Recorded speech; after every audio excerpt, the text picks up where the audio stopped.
Yo, what is up guys, and welcome back to Concrete 47. In this WTF Comics episode, we're having a look at the Spot, a very interesting and weird Marvel character.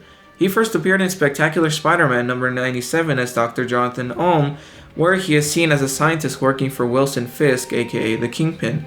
He, along with some other employees, were forced to clean up the mess from a previous top-secret lab experiment. They had to do it since not even the janitors are allowed to know about these experiments. So during this cleanup, Jonathan took a peek around and found a video of Cloak's powers put to the test. For those of you who don't know, Cloak is a character in Marvel Comics who has access to a pocket realm called the Dark Force Dimension. This helps Cloak teleport among other abilities. So Jonathan Ohm found Cloak's powers to be interesting, and so he wondered if he could duplicate this power and use it for himself. In the next issue, the story continues with Jonathan explaining to his boss, the Kingpin, that he was planning on artificially recreating Cloak's powers. Kingpin wanted Jonathan to also recreate Dagger's powers, but her powers were not able to be duplicated. So he then approved of this and let him carry on his work. Although Jonathan has been working on this as he was asked to, he was secretly wanted the powers for himself.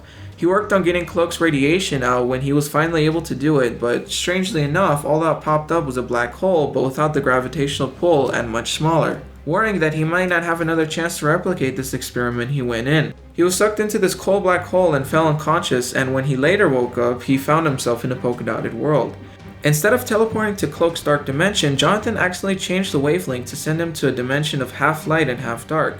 In an attempt to get back home, he goes back through the hole that he went through to get to his lab. He made it back, although he was covered in spots. His body now acted as the only entrance to this newly discovered Spot dimension. He decided to test his powers on Spider-Man since he figured it would be a great way to see how powerful he actually is. In the next issue, he discovers more about his spots. They defy the laws of physics and gravity. He can even remove them from his body and place them anywhere, and he can suspend them in midair. How cool is that? Not only that, but he can teleport by going in the spot and coming out the other way, no matter how far it might be. He can even compact the hole and put it back on his body. He finally introduced himself to Spider-Man, calling himself the Spot.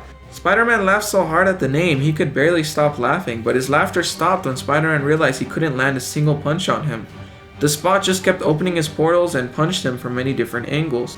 He even took Spider-Man to Spot Dimension so he could throw him back out. Spider-Man can't even sense him with his spider sense since he literally teleports instantaneously. The Spot left since he only wanted to test his powers. In the next issue, he is seen being able to change back to human appearance. He can do this, but it also makes a huge hole in his chest that he has to cover up to look normal.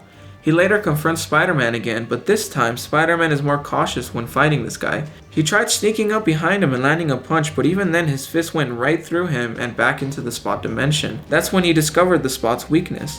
Spider-Man made the Spot keep throwing his portals, and he eventually got close enough to land a few punches on him, since his body now had less spots. This means that the white part of his body can be punched since he can't teleport Spider-Man's fist anymore. The Spot was scared after this, and Spider-Man let him go for now since he had to deal with the Kingpin. This story arc spans from Spectacular Spider-Man number 97 to issue 100. He later appeared in Spectacular Spider-Man number 295 alongside a low-ranking supervillain team consisting of Grizzly, the Gibbon, and Kangaroo. Here, Spot is seen as a more joke-type character as opposed to the first few appearances. Anyways, in the next issue, I like how they display the Spot's abilities. This newfound team starts punching each other since they're getting heated over an argument. The funny thing is that the Grizzly tries to punch the Spot and the Spot shows him where his hand ended up. This is to show Grizzly that he can teleport instantaneously and with ease even with another person. Another cool thing is that the Spot entered a bank and left within seconds, which shows you how easily he can steal or go anywhere he wants without being caught.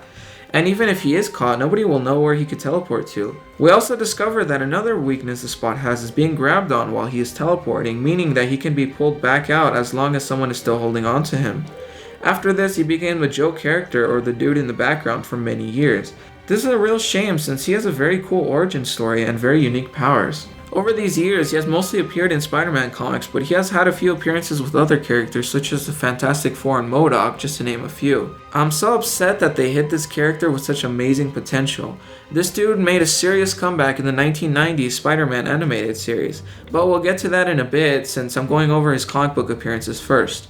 One of my favorite appearances of the Spot is many years later in The Amazing Spider-Man number 589.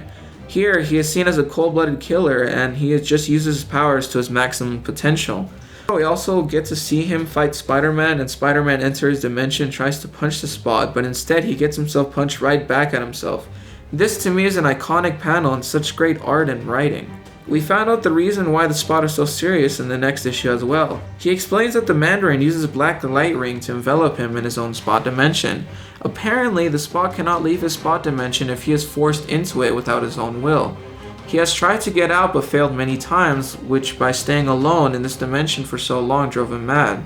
He was eventually able to break free by honing into his best memory, which is before he got his powers. He then went so crazy that he became a murderous and vengeful person. This is such a great and tragic addition to his story, which further cements this guy as being an extremely underrated comic book character. After this, he was once again a joke character, and this just ruined his gradual characterization yet again, and this just sucks since Marvel writers just can't seem to appreciate him. He was shown recently here and there, but he had minor appearances such as the recent Amazing Spider-Man series. One of his most recent appearances I was able to find was in the Symbiote Spider-Man Limited series. Here, he is not seen as a Spot, but rather just Jonathan Ulm, a scientist who's working alongside Mysterio. My best guess is that this is before his origin story started. In other media, he's mostly known for his appearance in the 90s animated Spider-Man series as I mentioned earlier. Here he was made as a more threatening villain which helped his reputation as a character. In this series, Jonathan Ulm has a very similar origin story with some minor differences. Jonathan had been working on portal technology since before he had met Fisk. Wilson Fisk hired Jonathan to work more on these interdimensional portals. Here he met Dr. Sylvia Lopez, which is part of the reason he accepted to work for Fisk. During one of their experiments, it went horribly wrong and started to activate portals that acted as black holes around the city. Jonathan was sucked into one of these portals and the spots merged within his body. During these events, Jonathan fell in love with Sylvia, the doctor whom he had been working with. She tells Fisk about Jonathan's powers. After this, he tries to fight off Fisk, however this backfires when he threatens Jonathan that he can kill Sylvia if he doesn't do exactly what he says. Spider-Man gets involved and helps the Spot deal with Fisk. The Spot accidentally lets one of his spots become a huge black hole. In an attempt to stop it, he goes into the black hole, and soon after, his love, Sylvia, follows him into the portal. After this, they aren't heard from again. I'm assuming they were trapped in the Spot dimension. I'd recommend this episode for those of you who haven't watched it. The Spot is one of the most underrated characters that I have reviewed on my channel, but I felt it would be better to place him as a WTF character because of his weird appearance and his powers. His powers seem to teleport him based on his memories and thought processes. This is seen on his first time gaining his powers and is also seen when he managed to escape the Spot dimension, as I previously mentioned in the Amazing Spider-Man number 589.